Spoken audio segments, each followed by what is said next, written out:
ሰላም ሰላም ክቡራት ተኸታተልቲ ኤሪትሪን ፖድካስት እንቋዕ ብሰላም መጻኹም ምሳኹም ዘለኹ ፌቨኔ ካብ ኤሪትሪን ፖድካስት ሼር ላይክ ሰብስክራይብ እናገበርኩም ነዚ ቻነል ክትዕብይዎ ተስፋ ገብር ሎማዓንቲ መፂየሉ ዘለኹ ርእስቲ ትርጉም ቃለ መጠይቕ ኣቶ ዶክተር በረኸት ሃብተ ስላሴ ምስ ዓዋተ ዶትኮም ብፍላይ ከዓ ምስ ኣቶ ሰመረ ሃብተ ማርያም እዩ እዚ ቃል መጠይቕ እዚ ብእንግሊዘኛ ዝተኻየደ ስለ ዝኾነ ብጣዕሚ ዓሚቕን ኣገዳስን ምስቲ ምዃኑ ከዓ ንታሪኽ ይኹን ንኣፍልጦ ክቕመጠልናይ ስለ ዝደለኹ ከምኡውን ካልኦት ተመሳሰልቲ ሕቶን ኢንተረስት ከምዝናተይ ዘለዎም ኣሕዋተይ ተርጊምኪ ኣቕርብልና ስለ ዝበሉኒ ተቐዳመይቲ ክፋል ንሎሚ ከቕርባየ እተን ስዕበን ዘለዋ ክልተ ክፋላት ከዓ ከስዕበን እየ ማለት እዩ ስለዚ እዚ ለ ሼር ላይክ ሰብስክራይብ ሞ ይትረስዑ ምናልባት ባክግራውንድ ነቶም ንምንታይ እዚ ቃለ መጠይቕ ዝትርጎም ዘሎ ትብሉ ሰባት ኣብዚ ዝሓለፈ ሰሙናት ብዛዕባ ቅዋም ኤርትራ ትሕዝትኡ ኣመሳርሕኡ ቤና ኣዋጅ ቆይሙ ገለ ዝብል ዲስካሽን ቀኒና እዩ እቲ ዲስካሽን እቲ ከዓ ነቲ ብሕልፊ ኣብቲ ቅዋማት ዘሎ ሃጓፍ ንዕኡ ከመይ ኢሉ እዩ ኣብ ከምዚ ተኣትዩ ዝብል ሕቶ ተፈጢሩ ኣብ ክርክር ኣቲና ዳክተር በረኸት እውን ከይተረፈ ክንሓቶ ኣለና ገለ ዝብል ሕቶታት ተላዒሉ ነይሩ እንተኾነ እዛ ኢንተርቪው እዚኣ ንመብዛሕትአን ካብተን ንኩሉ እኳ ተዘይኮነ ንመብዛሕትአን ካብተን ዝነበራና ክንሓተን ኣለና ዝበልናየን ሕቶ ትምልስ ሰለስተ ክፋል ዓሚቕ ኢንተርቪው ስለ ዝኾነ ተርጊምና ክንስንዶን ክንሕዞን ብትግርኛ ብቋንቋና ማለት እዩ ስለዚ ተደለየ እዩ ብከምዚ ምክንያት ከዓኒ ተቐዳመይቲ ክፋል ሎማዓንቲ ተርጊመ የቕርባ ኣለኹ ማለት እዩ ስለዚ ብምሉኡ ብእንግሊሽ ክንከታተሉ ትብሉ ኣብ ዓወተ ዳትኮም ኬድኩም ኢንተርቪው ዊዝ ዳክተር በረኸት ዝብል ክትረኽብዎ ትኽእሉ ኢኹም ማለት እዩ እቲ ኣርእስቱ ኢንተርቪው ዊዝ ዳክተር በረኸት ሃብተ ስላሴ ሰመረ ቲ ሃብተ ማርያም ኣብ 2013 ዝተኻየደ ኢንተርቪው እዩ ማለት 13 ዓመት ተሕሊፉሎ ማለት እዩ ልክዕ ድሕሪ ፅባሕ ብዝኾነ ኮይኑ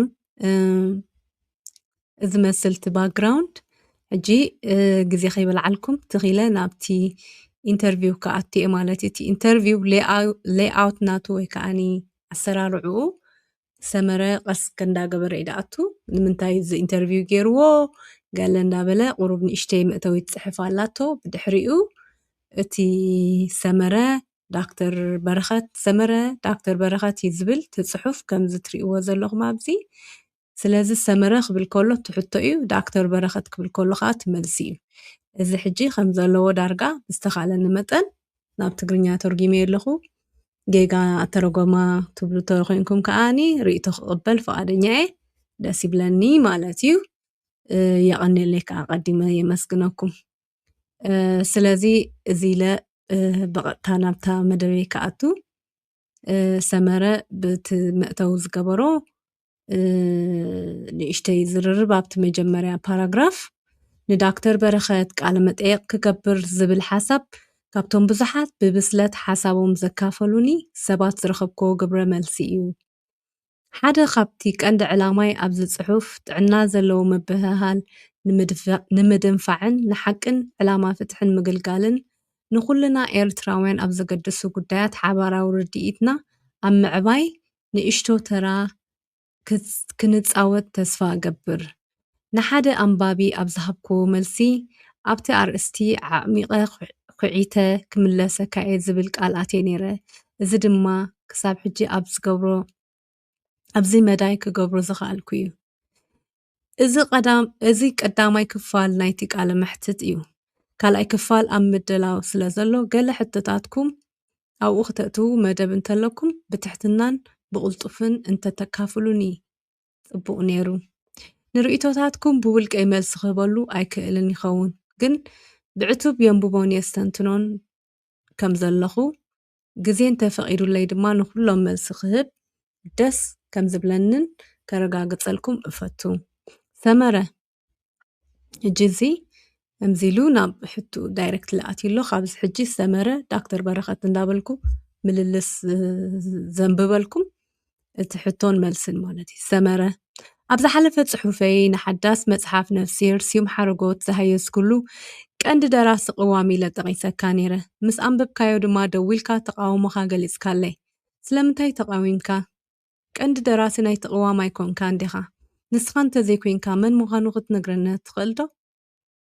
ዳክተር በረኸት ብመጀመርታ ነቲ ዘሎ ሓፈሻዊ ዘይምርዳእት ኣብ ጉዳይ መስርሕ ቅዋም 1997 መብርህ ክህብ ዕድል ስለ ዝኸፈትካለይ ከመስግነካ ፈቱ ተቐዳማይ ጉዳይ ክትዕ ከመርእሲ እውን ክለዓል ዘይግብኦ ንደራስነት ናይቲ ቅዋም ዝምልከት እዩ ቀንዲ ደራሲ ቅዋም ኢልካ ዝጠቐስካኒ ናይ መጀመርያ ሰብ ኣይኮንካን ገሊኦም እውን ኣቦ ቅዋም ኢሎም ይፅውዑኒ ኩሉ ተቃውሞታተይን ናይ ምእራም ፈተናታተይን ኣብ ፀማም እዝንዮም ወዲቖም ሓደ ኤርትራዊ ኩሉ ከምኡ ኢሉ ዝጠቐሰኒ ኢሜይል ሰዲድለይ ምስ ስራሕ ቋም ብዝምልከት ብዘለኒ ግደ ኣቃሊለ ዝሪኦ እኳ እንተዘይኮነ ብዝኾነ ይኹን መገዲ ነቲ ዝተፃወትክዎ ግደ ስም ክወሃቦ ኣለዎ እንተደኣ ኮይኑ ምናልባት ብናይ ሕክምና ሰብ ሞያ ኣብ ሕርሲ ዕሸል ንሓኻይም ከም እትሕግዝ ወይ ኣብ ዕሸል ምቕባል እተገልግል ሓንቲ ኣባል ናይቶም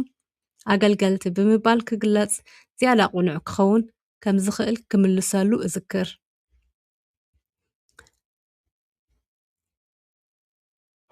ኣይተዋሕጠሉን እኳ ደኣ ዝናኣት ትሕትና ብምባል እዩ ርእቱ ይሂብኒ ኣብ ዝተፈላለየ መድረኻት ዝሃብክዎም ኣስተምህሮታት ዝፅብፅቡ ዝነበሩ ጋዜጠኛታትን ወሃብቲ ርእቶን ቀንዲ ደራሲ ቅዋም ኤርትራ ምዃነይ ዝፅብፅቡ እውን ውሕዳት ኣይኮኑን ኣብ ልዕሊ እዞም ብርክት ዝበሉ ፀሓፍቲ ዝዝርግሕዎ ፅሑፋት ምንም ቁፅፅር ወይ ስልጣን ኣይነበረንን እንተኾነ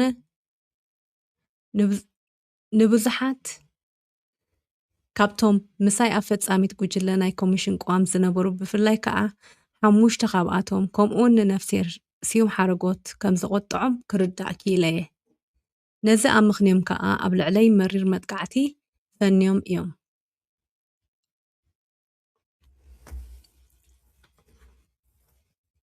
ሰመረ ነታ ቀዲመ ዝጠቐስክዎ ጽሑፍ እቶም ክብረት ዘይግብኦም 6 ኢለ ዝጠቐስክዎም ኣባላት ፈጻሚ ሽማግለ ዲኻ ትጠቅስ ዘለኻ ዶክተር በረኸት ሰሓቐ ናተይ ዘይኮነ ቃላትካ እዩ እወ ግን ኣብ እምሮይ ዝነበረኒ ንሱ እዩ ናብ ሕቶኻ ክምለስ ኣነ ቀንዲ ደራሲ ናይቲ ቅዋም ድየ እንተዘይኮነ ድማ ካልእ ሰብ ክኸውን ኣለዎ ኢልካ መን ምዃኑ ክትፈልጥ ትደሊ ዘለኻ ይመስለኒ ካብቲ ምንዳፍ ጽሑፍ ቅዋም ንላዕሊ ነቲ ዛንታ ከስፍሖ ክትዕገሰንን ክትፈቕደለይን ኣለካ ሓፈሻዊ ትረኻ ኣሰራርሑኡ ክገልጽ የድልየኒ እቲ ኣብታ ምድላው ቅዋም ኤርትራ The Dialectic of Process and Substance 2003 እትብል መጽሓፈይ ዝገለጽክዎ ሓፈሻዊ ትረኻ ሓያሎ መድረኻት ዝሓዘ እዩ እቲ ቀዳማይ መድረኽ ኣቦ ወንበር ቅዋማዊ ኮሚሽን ኮይነ ምሻመይ ከምኡውን ምንዳፍ ናይቲ ኮሚሽን ዝምስርት ሕጊ ኣዋጅ ቁፅሪ 55 ዝባር 1994 ዘጠቓለለ እዩ ኣብታ ብ2003 ዝፀሓፍክዋ መጽሓፈይ ብሰንኪ ኣብ ስድራይ ዘለኒ ፀገማት ነቲ ሹመት ኣቦ ወንበርነት ንምቕባል ድሌት ከም ዘይነበረኒ ገሊፀዮ ኣለኹ ከምኡውን ነቲ ስድራይ ዘጋጠሞም ብድሆታት ዝፈትሕ ፋይናንሳዊ ሓገዛት ከም ዝወሃበኒ ኢሳያስ ዝሃበኒ ውሕስነት ብዝርዝር ኣቕሪበ ኣለኹ ምስ ኢሳያስ ኣብ ዝገበርናዮ ናይ መጀመርያ ርክብ ብዛዕባ እቲ ቅዋም ንምስራሕ ዝሕግዝ መወከሲ እንተላይ ኮሚሽን ዘጣየስ ሕግን ብመንግስቲ ህዝባዊ ግንባር ዝወፀ መወከስን እንተሎ ሓቲትዮ ንሱ ድማ ኩሉ ካባኻ እዩ ስለዚ ነቲ ስራሕ ኮሚሽን ዝምስረተሉ ሕጊ ክነድፍ እንከለኹ ብሓገዝ ቻርተር ህዝባዊ ግንባርን ተመክሮያ ብህዝባዊ ግንባር ከምኡውን ብርግፅ ብዘለኒ ሞያን ኣካዳማዊ ፍልጠትን ክእለትን ኣብ ሕገ መንግስታዊ ሕጊ እዩ ዝነበረ እቲ ካልኣይ ደረጃ ድማ ሓፈሻዊ ውጥንን ኣቀራርባ ምሕንፃፅን ነቲ ውጥን ናብ ቀዳማይ ኣኼባ ፈጻሚት ጉጅለ ድሕሪኡ ድማ ናብ ሓፈሻዊ ኣካል ማለት ቤት ምኽሪ ኮሚሽን ምቕራብ ዘጠቓለለ እዩ እዚ መድረኽ እዚ ንኣሰራርሓ ቅዋም ዝምርሑ ቀንዲ ክብርታት ምርድዳእ ከምኡውን ምስ ህዝቢ ብምምኽኻር ስትራቴጅን ኣገባብን ምሕንጻጽ እውን ዘጠቓለለ እዩ። ሳልሳይ መድረኽ ኣብ ቀዋማዊ ጉዳያት ንህዝቢ መግለጺታት ምሃብ ዘጠቓለለ ኮይኑ ብመሰረት ዝተዳለወ ንእሽቶ መጽሓፍ መባእታ ቅዋም ከም መምርሒ ዝጥቀም ነበረ። እቲ ናይ መወዳእታ መድረኽ ኣብ ኤርትራ ይኹን ኣብ ዳያስፖራ ዝተፈላለዩ ጽላታት ሕብረተሰብና ዘሳተፈ ሰሚናራትን ክትዓትን ዘካተተ ብዙሕ ደረጃታት ዝሓዘ ንጥፈት እዩ ነይሩ። ብተወሳኺ ናይ ክኢላታት ምምኽኻር ዝካየደሎም ዋዕላታትን ፍሉያት ሰሚናራት እውን ተኻይዶም እዮም። ኣብዚ ኣባላት ፈጻሚ ሽማግለ ጥራይ ዘይኮኑ ኩሎም ኣባላት ኮሚሽን ተሳቲፎም ነፍሲ ወከፎም ኣብቲ መስርሕ ዓቕሞም ከም ዝፈቕዶ ኣበርኪቶም እዮም። ሽዑ እኳ እቲ ቀንዲ ተራ እተፃወቱ እቶም ኣባላት ፈጻሚ ሽማግለ እንተኾኑ ኮታስ ኣብ ሂወት ካብ ዘሕጉሱኒ ወሰንትን ኣድነቕትን ክፋላት ናይ ተመክሮይ እዚ ተሳትፎይ ኣብዚ መስርሕ እዩ ነይሩ። ውፅኢቱ ድማ ማለት ቅዋም ሃገረ ኤርትራ ውፅኢት ናይቲ ሓባራዊ ፃዕሪ እዩ። ናይ ዝኾነ ሰብ ወይ ናይ ሓደ ጉጅለ ሰባት ኣይኮነን። ካብዚ እዩ ድማ ዋላ እኳ ካብ መጀመርታ ክሳብ መወዳእታ ንኮሚሽን ኣብ ምምራሕ ዓብ ተራ እንተተፃወትኩ ኣቦቲ ቅዋም ተባሂለ ንኽፅዋዕ ድፍረት ከየማዕብል ብጣዕሚ እየ ዝጥንቀቕ። ብዛዕባ ናብ ትግርኛ ዝተተርጎመ ናይ እንግሊዝ ረቂቕ ወይ ከዓ ድራፍት ነይሩ ድዩ ዝብልን ካልኦት ምዝ ጉዳያት ዝተኣሳሰሩ ሕቶታትን ኣድላይ እንተኾይኑ ካልእ ግዜ መልሲ ክህብ እየ።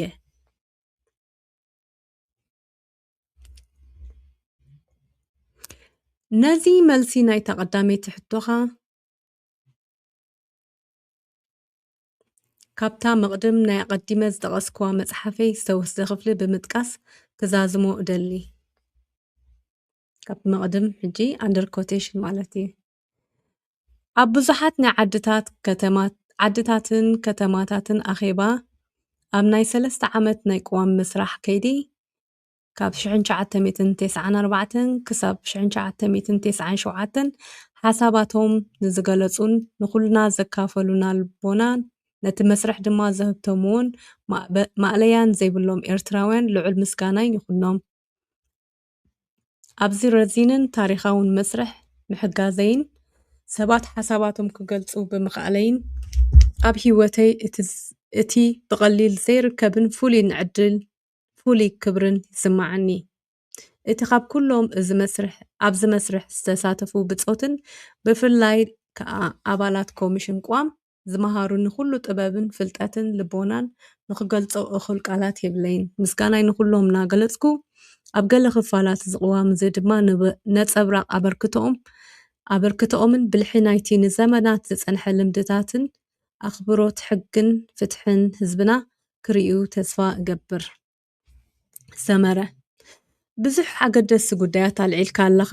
ተወሳኺ መብርሂ ዘድልዮም ግን ነታ ዝሓለፈት ሕቶይ ዳግማይ ክሓተካ ፈቐደለይ። ዋና ደራሲ ቅዋም ኢለ ብምፅዋዐይ ኣብ ኮሚሽን ቅዋም ዝነበረ ተራ መሳርሕቲ ከዓ ይስሕቶኒ ሓበራዊ ፃዕሪ ምንባሩ እፈልጥ እየ። ግን ከም መብዛሕትኡ ግዜ ዘጋጥም ኣብ መንጎኹም ሓደ ሰብ ንኩሉ ትፅሑፍ ወይ እንተወሓደ ንመብዛሕትኡ ተሓታቲ ነይሩ እዩ ኢለ ይሓስብ ምምስሳል ክገብር። ቅዋም ኣሜሪካ ብሓደ ሰብ ተፃሒፉ ክበሃል ኣይክእልን እዩ። እንተኾነ ጄምስ ማዲሰን ብሓፈሻ ከም ቀንዲ ደራስን ኣቦን ናይቲ ቅዋም እዩ ዝቑፀር። ጄምስ ማዲሰን ናይ ቅዋም ኤርትራ መን እዩ? ንስኻ እንተዘይኮንካ ሓደ ሰብ ክኸውን ኣለዎ። እቲ ኣብ ውልደት ቅዋም ምሕጋዝ ብኣብነት ናይ ሕርሲ ዕሸል ዝሕግዝ ናይ ሕክምና ሰራሕተኛ ዝብል ክትገልጾ ፈቲንካ እንተኾነ ኣብ ምንዳፍ ቅዋም ኤርትራ ዝተፃወትካዮ ተራ ብግቡእ ዘንፀባርቕ ኮይኑ ኣይስማዓንን። ዶክተር በረኸት ኣነ ሓደ ዝገርመኒ ነገር ኣሎ። ንሱ ከዓ ኩሉ ግዜ ሰባት ኩሉ ግዜ ስለምንታይ ንዘጋጠመ ታሪኻዊ ፍጻሜታት ብናይ ገዛእ ርእሶም ድሌታት ክቕርጽዎ ከም ዝደልዩ እዩ። ናይ ታሪክ ኣጋጣሚ ኮይኑ ኣነ ኣጋጣሚ ነቲ ታሪኻዊ ቅዋማዊ ኮሚሽን ዝመርሕ ሰብ እየ። ኣብቲ ቅዋም ናይ ምንዳፍ መስርሕ ድማ ዓብይ ተራ ዝተፃወትኩ ሰብ ኮይነ ሰባት ግን ነቲ ኣነ ዝተፃወትኮ ተራ ብዝደለይዎ መፀውዕን ንዕኦም ብዝምቸኦም ማዕርጋትን ይፅውዕዎ። ኣሜሪካዊ ንጄምስ ማዲሰን ኣቦ ቅዋም ኢሎም ይፅውዑ። ኣነ ድማ እዚስ ንዓይ በዚሑ ንባህላይ እየ። እቲ ሓቂ ዝቕየር ኣይኮነን። ከምቲ ኣብ መልሲ ቀዳማይ ሕቶ ዝገለጽክዎ እቲ ኩሉ ስራሕን ውፅኢቱን ብሓባራዊ ፃዕሪ ዝመፀ ምዃኑን ካብዚ ወፃኢ ዘሎ ኣገላልፃ ክውንነት ምጥምዛዝ ከም ዝኾነን ጥራይ ከስምረሉ ዝደሊ። ሰመረ ናብ ገለ ካብቲ ዘለዓልካዮም ጉዳያት ክምለስ ፍቐደለይ። ኢሳያስ ብመሰረቱ ምስ ምስራሕ ቅዋም ክትግብሮ ዝደለኻ ክትግብር ባዶ ቸክ ሂብካ ነይሩ ኢልካ ኣለኻ። እቲ ዝተጠቐምካሉ ቃል ኩሉ ካባኻ እዩ ኢሉኒ ኢልካ። እዚ ንዓይ ኢሳያስ ኣብ ልዕሊኻ ሙሉእ እምነት ከም ዝነበሮ ዘርእየካ እዩ። ስለምንታይ ሽዑ ቀዳማይ ምርጩ ዘይነበርካ? ኢሳያስ ቀዳማይ ምርጩ ነፍሲ ህርሲዩም ሓረጎት ምንባሩ ሓንሳብ ነጊርካኒ ኣለኻ። ነዚ ዝድግፍ ጽሑፍ ነቲ ኣቶ ጳውሎስ ተስፋ ጊዮርጊስ ኣብ ናይ ነፍሲ ህርሲዩም ሓረጎት መጽሓፍ ዝሃብክዎ ነቐፌታ ዝሃበኒ መልሲ ጽሒፍዎ ኣሎ። ስለምንታይ ንስኻ ቀዳማይ ምርጩ ከም ዘይነበርካ መብርሂ ክትበኒ ትኽእል ዶ? ዶክተር በረኸት ኢሳያስ ስለምንታይ ንዓይ ቀዳማይ ምርጩ ከም ዘይገበረን ንሱ ጥራይ ዝምልሶ ሕቶ ኮይኑ ኣነ ግምት ጥራይ ክብ ዝኽእል ኣነን ኢሳያስን ካብ መጀመርታ ናብ ሜዳ ኣትየ ናብ ህዝባዊ ግንባር ካብ ዝፅምበር ኣትሒዘ ዝምድናና ኣታውን ወፃን እዩ ነይሩ። ብርኪ ናይቲ ኣወንታዊ ዝምድናና መስራቲ ኣቦ ወንበር ማሕበር ረድኤት ኤርትራ ማለት ኤራ ምስኮንኩ እዩ። እቲ ዝምድና ድማ ብሰንኪቲ ንሱ ዘይፈትዎ ዝነበረ ደረቕን ሓቀኛን ስብእነተይ ሓሓሊፉ ይሕርፍፍ ነበረ። ኣብቲ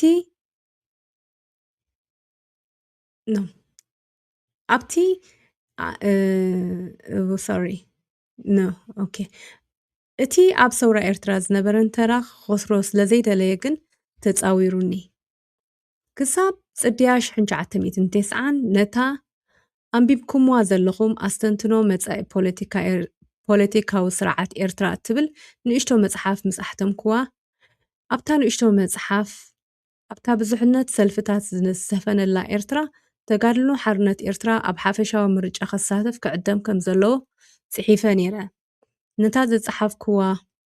ነዚ ዝፀሓፍኩሉ ድማ ኣብ ካልኣይ ውድባዊ ጉባኤ 1987 ከም መባእታዊ መትከላት ተባሂሉ ሓሊፉ ዝነበረ ውሳነ ብምምርካስ ነበረ። ኢሳያስ ንመጀመርያ ግዜ ነታ ንእሽቶ መጽሓፍ ከንብባ ከሎ ሓደ ኣብ ሳሕል ኣብ ጥቑ ዝነበረ ሰብ ኢሳያስ ከም ዝተቆጥዐን ተሪር ናይ ቁጥዐ ቃላት ከም ዝተዛረበን ነጊሩኒ ነይሩ። ስለዚ እታ ናይ መወዳእታ ሕቆና እታ ገመል ዝሰበረት ሓሰር ንሳ እያ ነይራ። እታ ገመል ርክብና እያ። ስለዚ ከም ቀዳማይ ምርጭኡ ናብ ሲዩም ሓረጎት ገጹ ብምቕናዕ ቅዋም ናይ ምግባር መስርሕ ክጅምር ወሰነ። እዚ ናይ ኢሳያስ ድሌቱ ናይ ምግባር ዘለዎ ዘይተኣደነ ስልጣንን ኦፖርቹኒስት ባህርያቱን የርእየካ። ኣብቲ ግዜ ኢሳያስን መለስ ዜናውን ብሓላፊ ቢሮ ኣፍሪቃ ሚኒስትሪ ጉዳያት ወፃኢ ኣሜሪካ ሄርማን ኮሄን ዲሞክራሲን ተግቢርኩም ሓገዝ የለን ተባሂሎም ነይሮም እዮም። ኩሉ እቲ ቅዋም ናይ ምግባር መስርሕ ኣብ ቅድሚ ምዕራባውያን ቁኑዕ መሲልካ ንምርኣይ ዝተኸደ ተንኮል እዩ ነይሩ። ኣብ ኣድማሳዊ መትከላት ዝተመርኮሰ ስትራቴጂካዊ ውሳነ ዘይኮነስ ታክቲካዊ ተንኮል እዩ ነይሩ። ካብዚ ብምብጋስ ድማ እዩ ነቲ ዝፀደቐ ቅዋም ን16 ዓመታት ኣብ ግብሪ ከይወዓለ ዝተረፈ። ሰመረ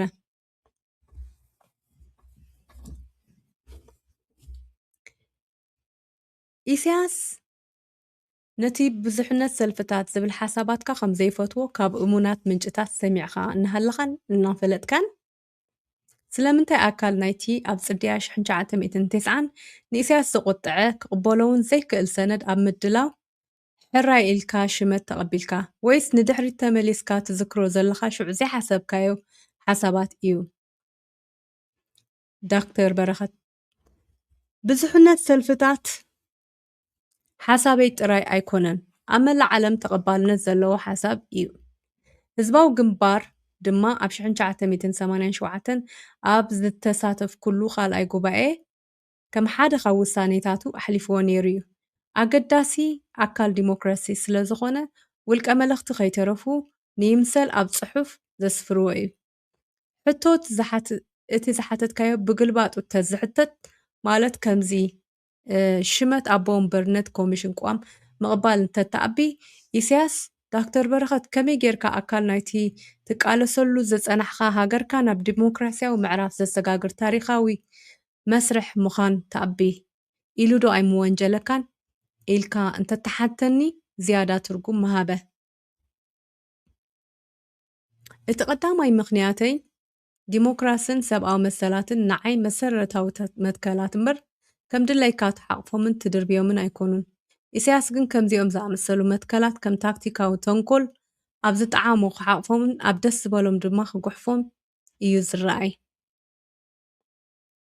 ከም ካልኣይ ነጥቢ ኢሳያስ ከፍሽሎ ክፍትን ይኽእል እዩ ዝብል ተኽእሎ እናሃለወ ንኤርትራ ናብ ዲሞክራስያዊ ምምሕዳር ዘብፅሕ ቀዋማዊ መስርሕ ኣብ ምቕራጽ ክሕግዝ ዝኽእል ወርቂ ዝኾነ ዕድል ዘይምጥቃም ማለት ዕሽነት እዩ ኢለ እየ ዝሓስብ። ካብቲ ዝፈራሕዎ እውን ኣይወጻኹን። ሓደ ወሳኒ ክሕተት ዘለዎ ሕቶ ነቲ ዘጋጠመ ሽግር ማለት ኢሳያስ ቀዋሚ ምትግባር ምእባዩ ኣብ ግምት ብምእታው ኢሳያስ ንምንታይ ናብ ቀዋማዊ መንግስቲ ዝወስድ ስጉምትታት ወሲዱ? ነዚ ሕቶ እዚ ኣቐዲመ ብዛዕባ እቲ ኣሜሪካን ዲሞክራሲ ከም ቅድመ ኩነት ቁጠባዊ ሓገዝ ኢላ ብዛዕባ ሄርማን ኮሄን ዝተዛረብክዎ ይምልሶ እዩ ኢለ ሓስብ። ብሓደ ቃል ኣምሰሉነት እዩ።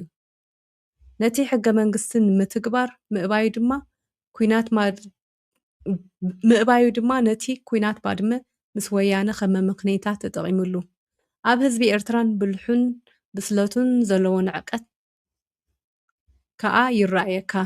ህዝቢ ኤርትራ ከዓ ግዳይ ፍጹም ምትላል ኢሳያስ ኮይኑ ሰመረ። ኢሳያስ ንኩናት ባድመ ከም መምኽኔታት ተጠቒሙሉ ቅዋም ምትግባር ምእባዩ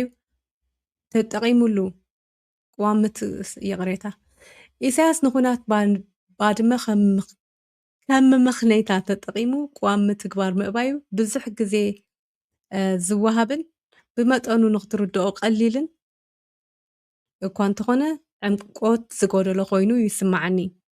እዚ መብርህ እዚ ነፍሲሄር ስዩም ሓረጎት እውን ኣብታ ድሕሪ ሞቱ ዝተሓትመት መፅሓፉ ዝሃቦ መብርሂ እዩ።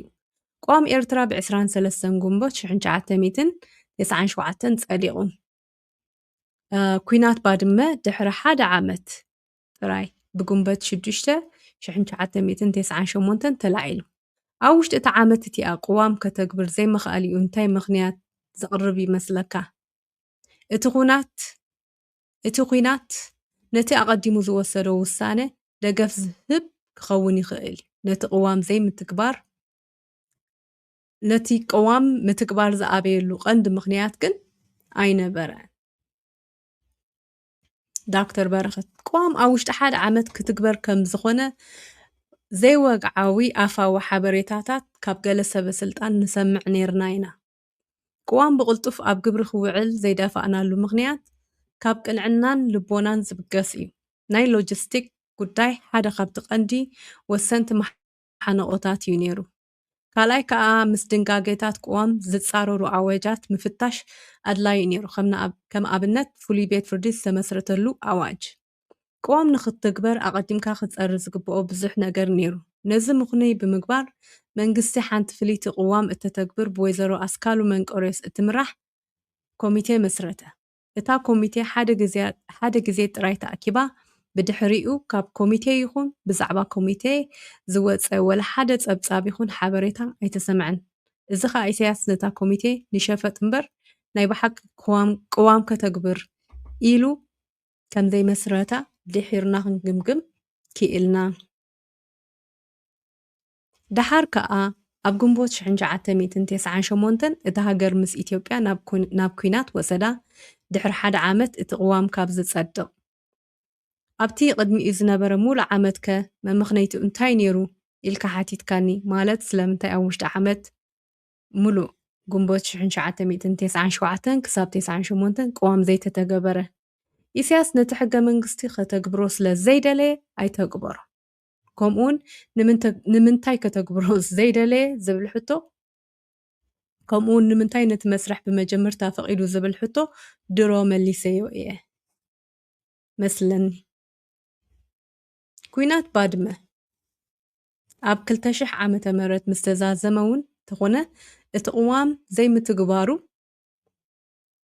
ነቲ ብሰንኪ ኩናት ቅዋም ዘይተተግበረ ዝብል ምስምስ ዕርቃኑ ዘውፅእ ነይሩ ኢሳያስ ምስ ገለ ናይ ወፃኢ ጋዜጠኛታት ኣብ ዙርያ እቲ ኩናትን ካልኦት ጉዳያትን ኣብ ዝገበሮ ቃለ ምልልስ ሓሶትን ምግልባጥን ኢሳያስን ስርዓቱን ዘቃልዕ እዩ ነይሩ እቶም ሪፖርተራት መዓስ ምርጫ ክካየድ እዩ እናበሉ ምስ ደፍእዎ ከዓ ኢሳያስ ብቁጣዕ ድሕሪ 30 40 ወይ 50 ክብል ተሰሚዑ ወይ ዕብዳ ቀዳማይ ክፋል ናይታ ቃለ መጠይቕ ኣብዚኣ ትውዳእ እንተ ደኣ እንግሊዝኛ ደቐለኩም ኮይኑ ኣብታ ናይ awate.com ኣብዛ ክስተያላትኩም ኣብዚኣ awate.com interview with Dr. በረኸት ኢልኩም እንተ ደኣ ንኽልቲኡ ትኽእልዎ ኮይንኩም ከዓ ርእይቶ ሃቡኒ ክዝመሓየሽ ዘሎ ኣብቲ ካልኣይ ክፋል ትርኢቶታት ከጠቓልሎ ምእንቲ ብዝኾነ የቐኒለይ ክብረት ይሃብኩም ንተኸታተልኩምኒ እቶም ብሕጂ ትሰምዕዎ ከዓ የቐኒልና ሼር ላይክ ሳብስክራይብ ኣይትረስዑ ብሩኽ መዓልቲ ኣብዘ ዘለኹሞ ጠጥዕሙ ቻው